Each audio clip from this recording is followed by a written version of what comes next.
Joseph Kabila est juste un outil que le Rwanda et le Ouganda utilisent? Mais bien sûr, c'est connu de tous les Congolais. Joseph Kabila, c'est un cheval de Troie, madame. Vous savez, au Congo, nous sommes sous un système de mercenariat. Nous sommes sous un système d'occupation. Nous pouvons l'éprouver sous beaucoup de formes, madame.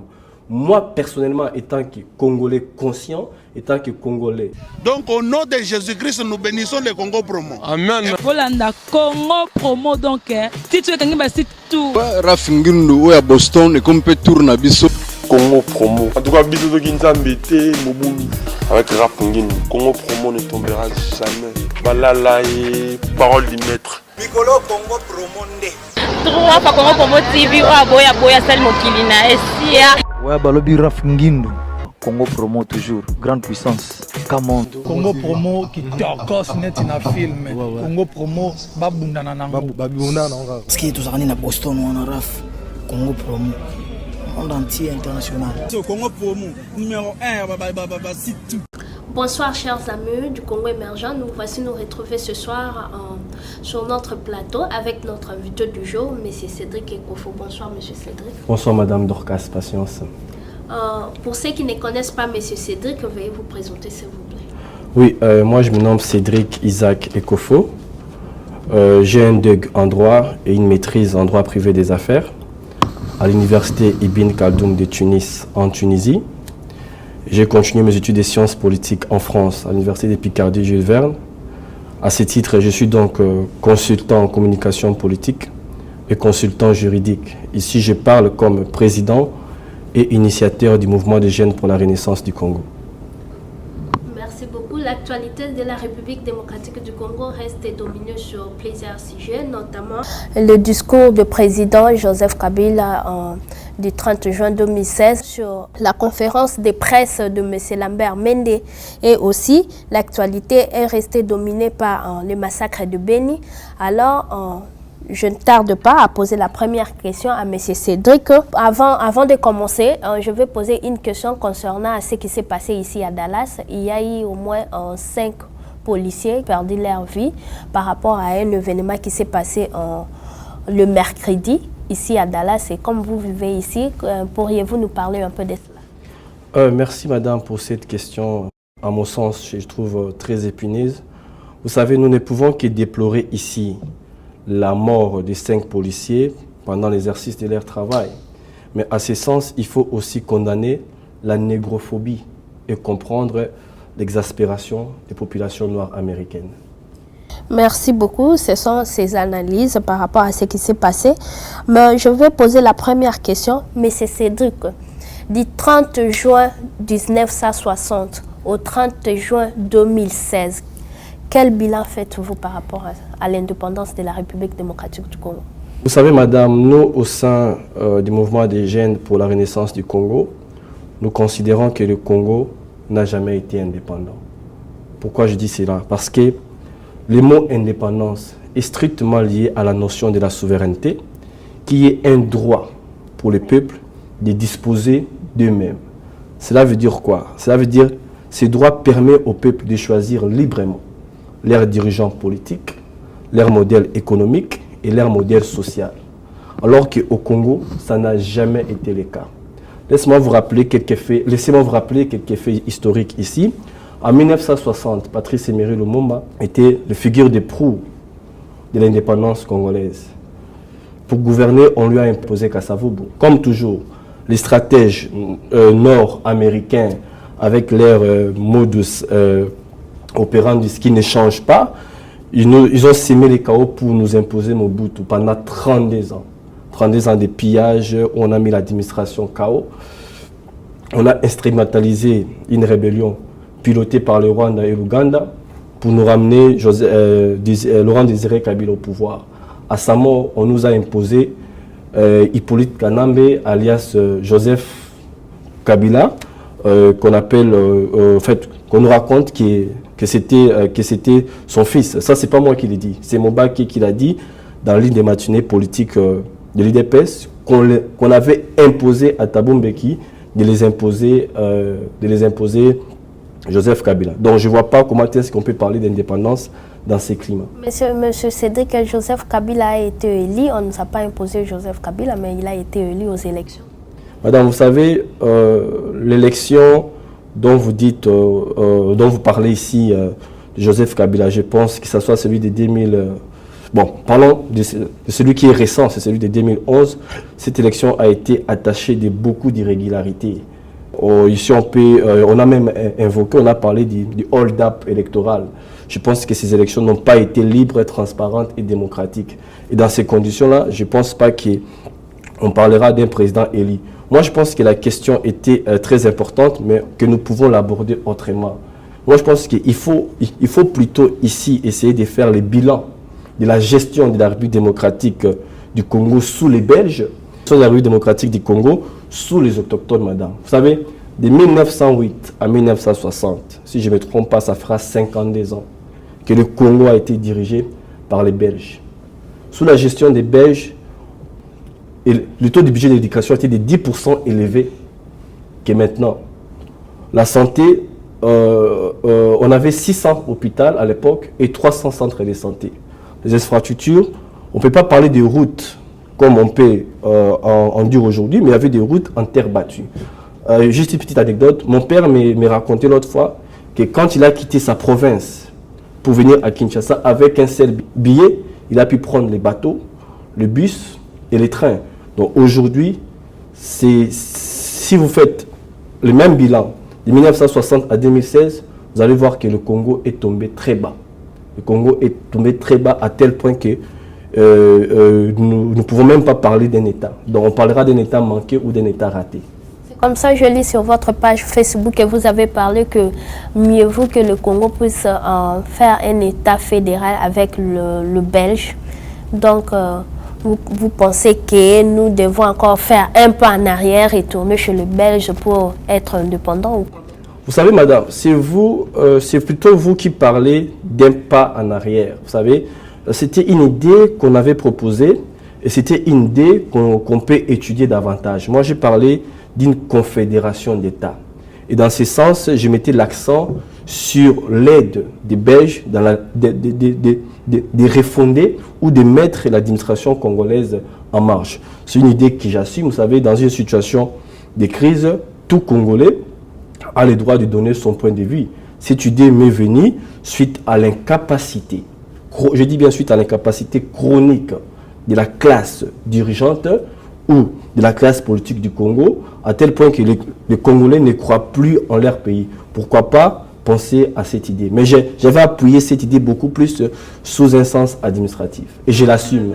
Moi, je vis, il y a des gens qui ont commenté sur votre page Facebook que peut-être parce que ta femme est belge, c'est comme ça que tu voulais en faire allusion à cela. Madame, vous savez, je trouve ça ridicule ici, dans un débat politique, toucher ma vie privée en disant que je vais proposer des choses, une telle idée parce que ma femme est belge. Ça n'a rien à voir.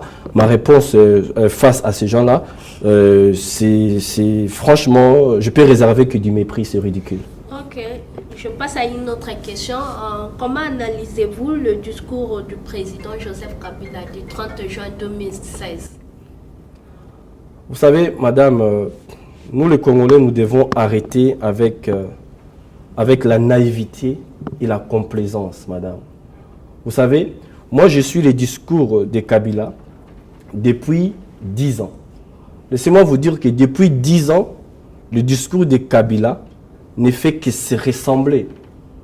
Ce monsieur nous parle comment est-ce qu'il a eu les pays dans l'état de guerre, comment est-ce qu'il a ramené les dialogues et comment est-ce qu'il pense mettre les pays dans la voie de l'émergence. Mais laissez-moi dire aux Congolais aujourd'hui, à face, que M.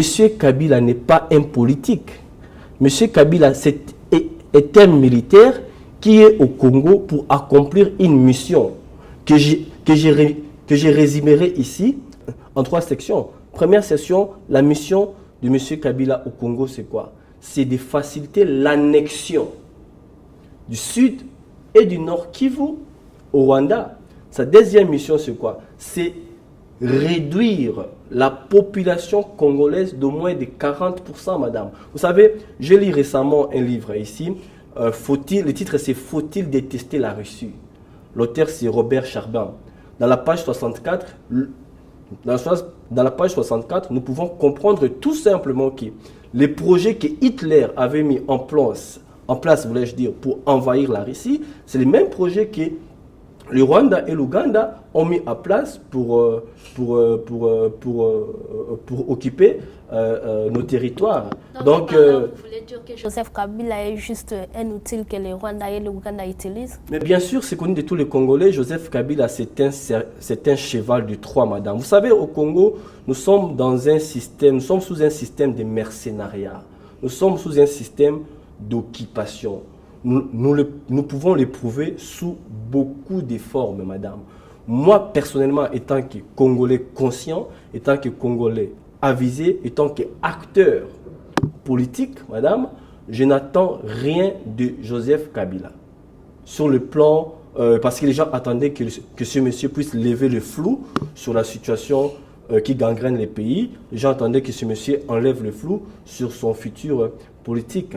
Donc, j'adresse encore un message aux Congolais et je les rappelle que Joseph Kabila n'est pas un politique, c'est un cheval de Troie qui, par son billet, le Rwanda et l'Ouganda contrôlent le Congo. Et dans ce sens, nous ne pouvons rien attendre de lui. Merci beaucoup. M. Cédric, le ministre de la Communication, donc M. Lambert Mende Omalanga, a convoqué une conférence de presse. Et cette conférence de presse, les gens jugent qu'il l'a fait pour insulter M. Moïse Katumbi. Et tout le monde a donné son avis. Quel est ton avis par rapport à cela? Vous savez, madame, j'ai suivi cette conférence de presse. Laissez-moi vous le dire ici sans gêne que cette conférence de presse est d'une bassesse politique inouïe. Vous savez, donc le Congolais aurait voulu, nous aurons voulu et souhaité que M. Mende convoque une conférence de presse pour nous parler de la situation à l'est du Congo, pour nous expliquer où en sommes-nous avec les enquêtes concernant les cadavres qui ont été retrouvés à la rivière Njili.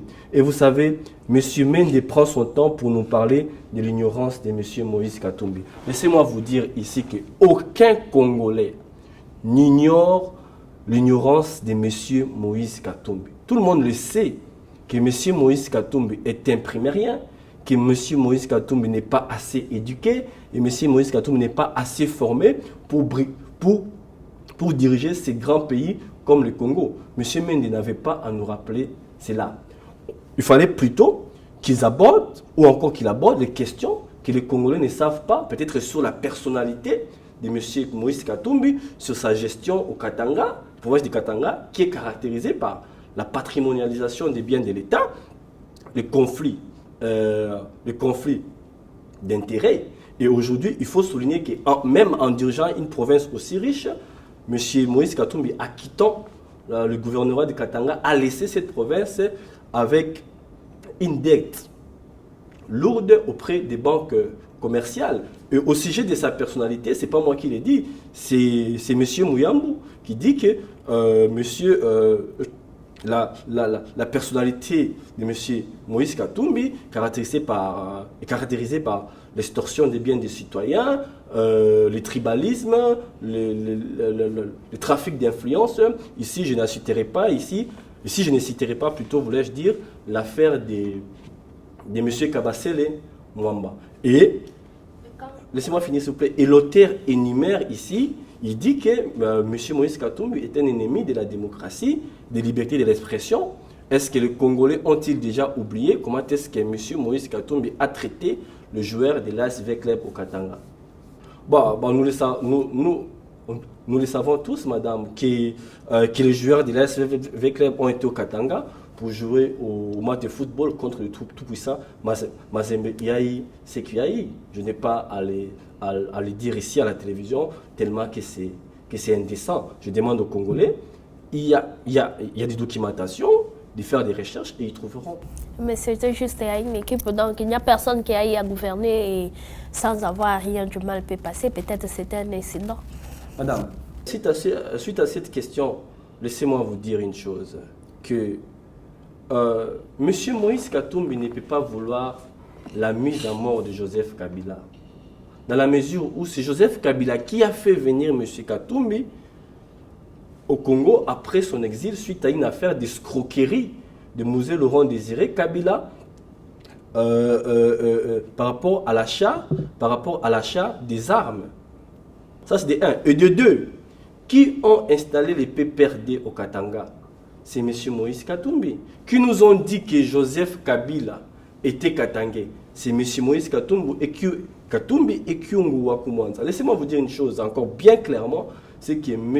Moïse Katumbi n'a pas quitté la majorité présidentielle suite à un désaccord politique avec Joseph Kabila. Son souci, c'est l'alternance.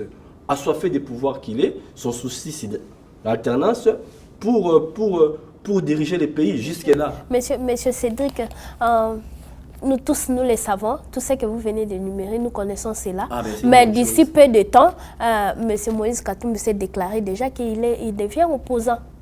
Il ne fait plus partie de la majorité présidentielle. Madame, ça c'est une très bonne question qui me permet d'apporter plus d'éclairage aux gens qui nous suivent, d'apporter plus d'éclairage à la population congolaise. Vous savez, madame, M. Katumbi a déclaré qu'il est opposant et qu'il ne fait plus partie de la majorité présidentielle, madame. Vous savez, ce n'est pas moi qui l'ai dit. C'est un membre influent de la majorité présidentielle qui le disait, à la personne de M.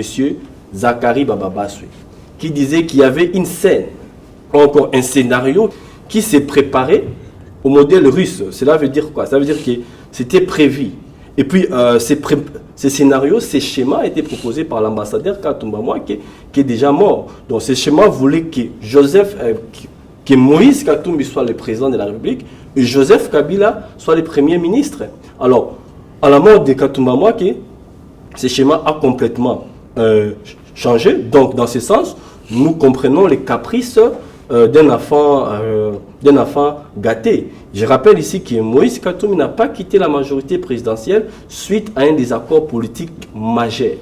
D'accord, madame? On ne peut pas... Vous savez, ça peut se passer qu'en Afrique, peut-être, et principalement au Congo, où on se déclare candidat sans avoir un projet de société. C'est inquiétant. Jusqu'alors, il n'y a personne qui s'est présenté qu'il est candidat aux élections, parce que même les élections, ce n'est pas encore prononcé.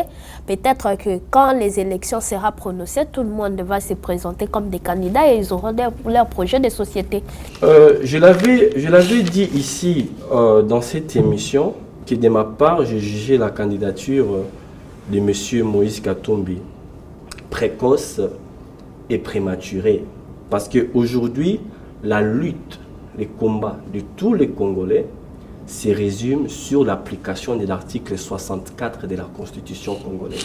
C'est-à-dire qu'il faut qu'il y ait les élections dans un délai constitutionnel. D'abord de faire respecter la Constitution, madame. Vous savez, moi, je ne suis pas surpris parce que, étant qu'analyste politique, étant que consultant sur des questions de communication politique, laissez-moi vous dire ici que la communication de M. Moïse Katumbi, elle est tellement défaillante que moi, ça m'inspire beaucoup de choses juste en regardant, madame. Vous savez, les Congolais ont déjà vu ça. La lutte pour la dignité des Congolais, la lutte pour l'émancipation de notre peuple ne se résume pas à la personne de M. Kabila. Nous combattons, surtout nous, au sein du mouvement des jeunes pour la renaissance du Congo, nous combattons tout un système dont Moïse Katumbi est l'un des figures de proue, dont Moïse Katumbi est l'un des moteurs essentiels, madame. Mais je ne sais pas qu'est-ce qu'il faut pour que les Congolais comprennent. Les G7, c'est un groupe d'opportunistes, les G7. Moi, je ne comprends pas comment est-ce qu'on peut être derrière un monsieur sans avoir lu, sans avoir écouté son projet de société. C'est très inquiétant, je l'ai dit une fois de plus, madame. Vous savez, nous demandons qu'il y ait un renouvellement de la classe politique congolaise. Parce que ce qu'ils nous ont dirigé depuis 1960 jusqu'à aujourd'hui, à l'heure où je vous parle, ont échoué, y compris M. Moïse Katumbi. Merci beaucoup. Je vais passer à une autre question. Et cette question, c'est concernant le massacre de Beni toujours, donc ça persiste et nous voyons maintenant un peu partout, même à Kinshasa, la capitale. Comment pourriez-vous nous parler de ces massacres qui résistent au moins plus de 20 ans?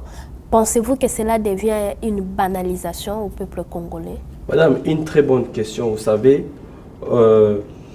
on a fait comprendre aux Congolais que c'était une guerre, c'était une rébellion avant.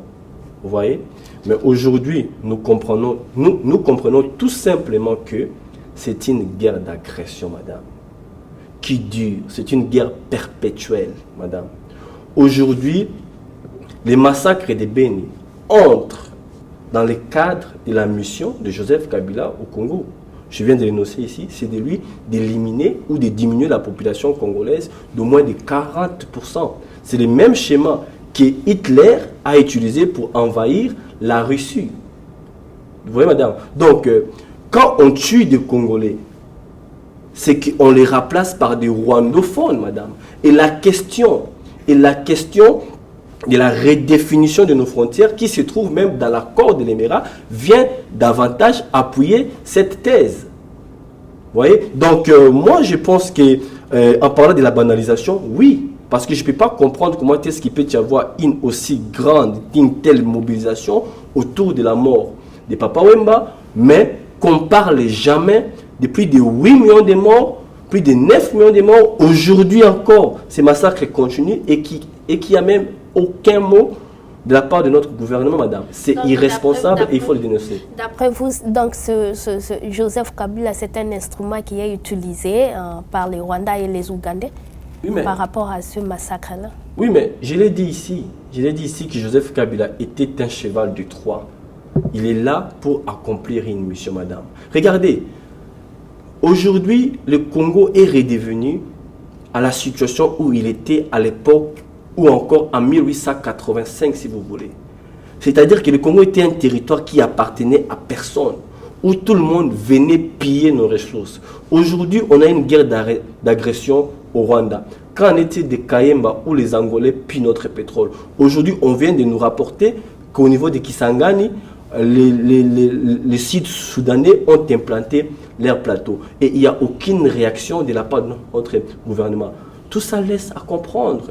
Tout ça laisse... Et c'est tellement visible que les Congolais doivent comprendre que le système qui est là au Congo, c'est un système qui ne travaille pas pour améliorer les conditions de vie de notre population, mais qui est plutôt là pour remplir une mission qui est l'annexion du Sud et du Nord Kivu, qui sont aujourd'hui les provinces les plus riches du Congo. Et ces massacres-là vont de pair. Il n'y a pas que des massacres. Vous voyez qu'il y a des massacres.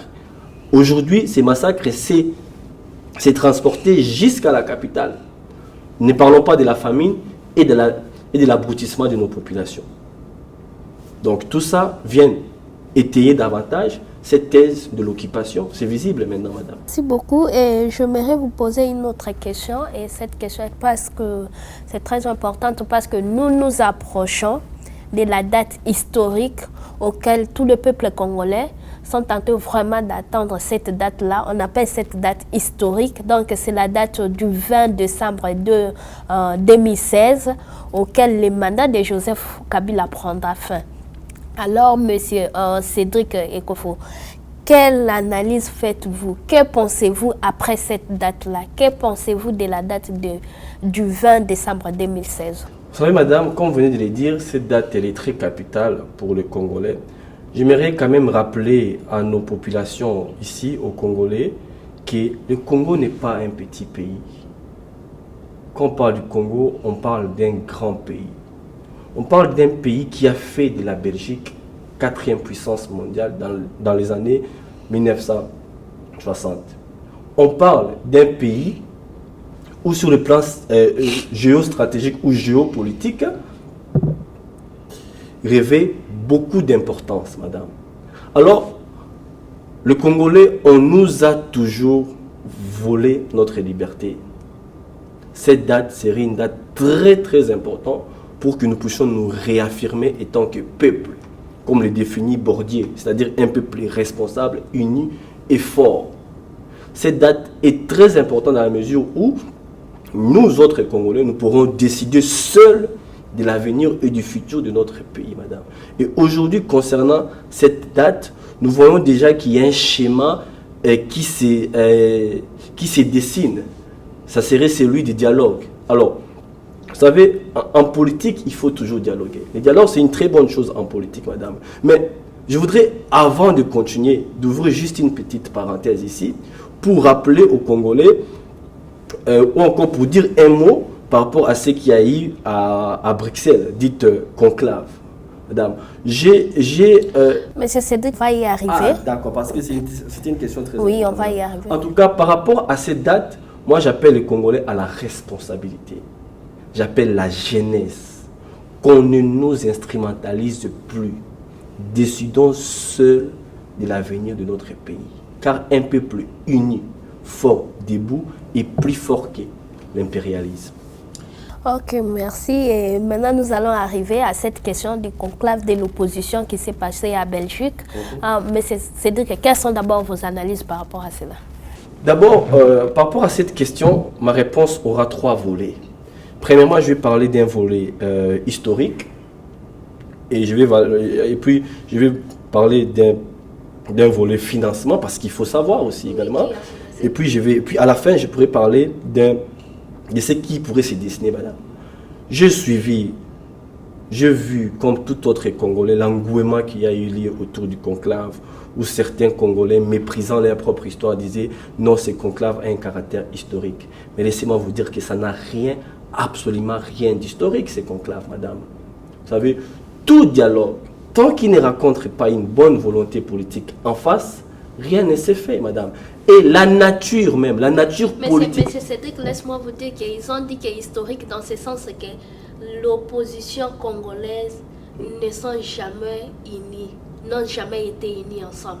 Alors que c'était l'occasion sur laquelle l'opposition congolaise sont réunis et tout le monde était là. C'est dans ce sens-là qu'ils appelaient cela historique. Mais justement, c'est dans ce même sens que je vais démontrer ici aux Congolais que ça n'a rien d'historique, madame.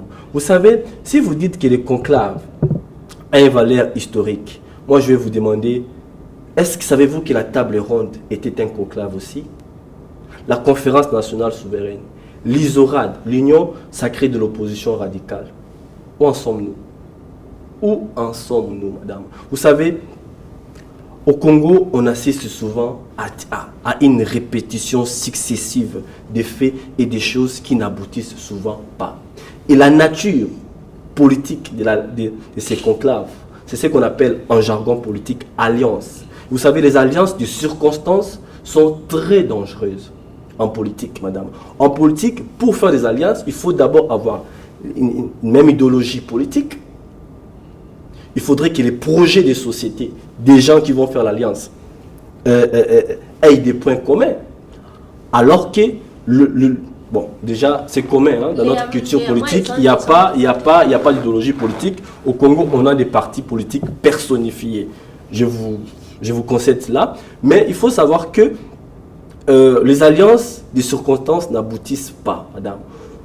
On ne peut pas se réunir ensemble pour seul but d'enlever M.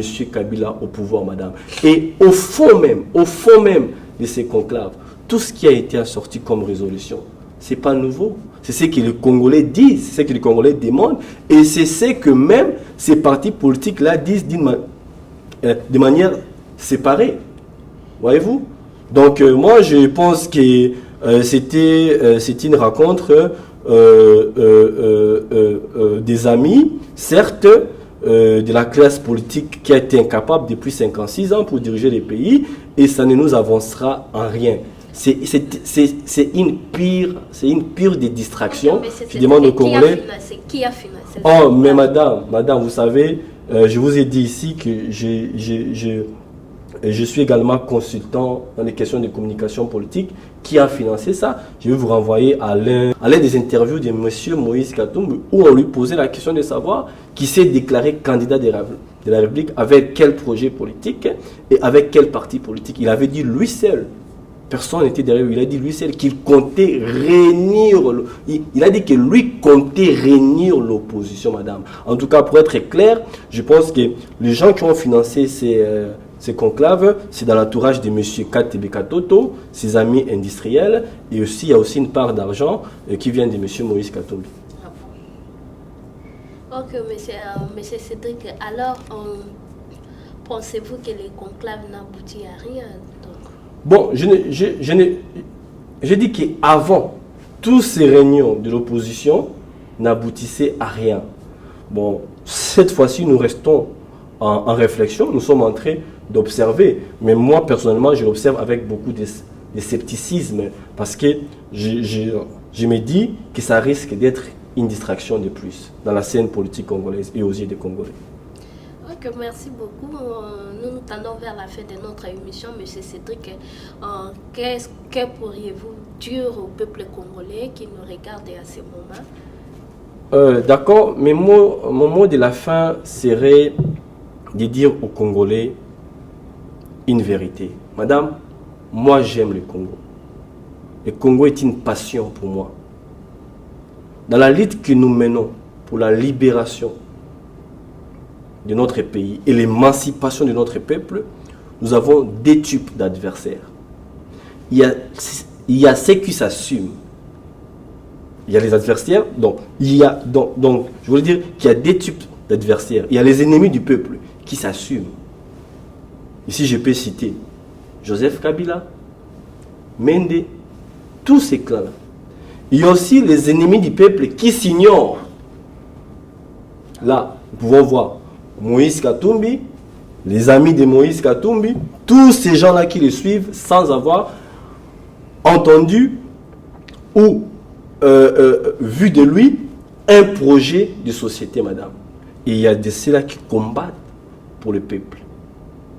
Donc c'est nous qui combattons pour le peuple. Donc, le 20 décembre 2016, s'il n'y a pas des élections, il y aura forcément un dialogue politique. Et dans ces dialogues politiques, j'appelle la population congolaise et la classe politique congolaise à la responsabilité. J'ai entendu des gens dire que Tshisekedi pourrait être chef de la transition. Mais par quel biais? Par le biais de quelle loi Tshisekedi sera chef de la transition? Nous, au sein de notre mouvement, nous proposons ceci. S'il y aura un dialogue politique, ce dialogue serait dans l'esprit de la résolution 2277 des Nations Unies. Et nous proposons qu'on puisse mettre Monseigneur Moussengo comme étant chef de la transition pour l'assurer et permettre aux Congolais de s'exprimer librement. C'était mon mot de la fin, madame. Okay, merci beaucoup, chers amis. Et nous voici arrivés à la fin de notre émission. Et cette émission est toujours soutenue par plusieurs personnes, notamment Shekina Group Tax, donc Pascal Zambili. Et donc, il est là aussi pour vos assurances et aussi King Rich Media. Donc, George produit pas seulement mes émissions, mais aussi les films de musique et de fêtes. Donc, si vous avez besoin de toutes ces choses-là, il est là pour vous. Et aussi, je dirais merci à toutes les familles qui sont toujours là et tout le monde qui m'appelle partout dans le monde entier. Donc, chers amis, je reçois vos appels partout, au Russie, en Brésil, en Inde. Donc, tous, nous sommes de cœur avec vous. Restez toujours branchés sur www.congopromotv.com avec Dorcas Okitombari. Là, je ne manquerai pas aussi de dire merci à Madame Alphonsine Ekofo et à Martendaya, ainsi que à Martendaya Tumba plutôt, et à Grace Tumba aussi qui nous suit à partir de Belgique. Merci à vous et restez toujours branchés sur www.congopromotv.com pour d'autres émissions. Et là aussi, je salue Tante Joëlla Bankuna, Tante Baboté, merci à vous. Et aussi à Louise Okako, ma copine et bébé Janela. Merci à vous aussi. Jessica Ouele, ma fille, je t'aime bien. Et à Maître Stanislas Lokola qui me soutient toujours, qui travaille avec moi jour et nuit. Merci à toi, Maître. Et à toutes les personnes. À la prochaine et je vous aime bien. Restez toujours branchés sur www.congopromotv.com et quant à moi, à bientôt. Bye bye. Donc au nom de Jésus-Christ, nous bénissons le Congo Promo. Amen. Volanda Congo Promo donc si tu es quelqu'un qui tout Congo Promo donc fin batika au vivre. Rafingindo oya Boston et comme peut tourner biso na Congo Promo scanten ezalaka. Et donc bango batika la quoi. Si babundana ki me biso awa na ndenga pete kaka Rafingindo mokonzi na bango quoi. Congo Promo. En tout cas, bisous de Ginzambete, Moboulou. Avec Rap Ngin. Congo Promo ne tombera jamais. Balala et parole du maître. Raphaël Ngindu, I'm your brother. Vraiment la PCO, Mokako soit kende liboso. Nous avons la fierté na biso. Congo Promo. Oyo, eza kudu ya musambate. Tembe na mutute. Mikolo Congo Promo nde. Trois fois Congo Promo TV, boya sel mokilina. Esia, ingénieur Rafingi nous petit non monsieur. Ouais, Congo Promo TV. Toujours en direct. Holanda, ba Potonios Belgique, ba la Potonios. Ouais, balobi Rafingindo. Congo Promo à suivre. Toujours idéologie, ba Bibolandango. Aspect. Congo Promo toujours. Grande puissance. Come on. Congo Promo qui torcos net in a film. Congo Promo babundana nango. Babundana nango quoi. Comment États-Unis d'Amérique parce que tous années na Boston ou en Raf. Congo Promo. Monde entier international, n'est-ce pas? Tara Congo Promo, tout côté partout. Bango ba limiter monsieur le côté partout. Donc on a mis Sibiso Congo Promo numéro 1 ba site tout. Congo Promo. Ouais. Pour Congo Promo abi Congo Promo né. Oh site pendant ma BTP na pour ça site dans niveau des États-Unis à des fois terre. Le Congo Promo TV Rafingindo number 1 babi 001 dans la state niveau matoso aux États-Unis. Niveau à boy faut pas aller aux États-Unis tout le monde a mis sur que autre juger ba ba ba teta ka biso ne pour le Congo et que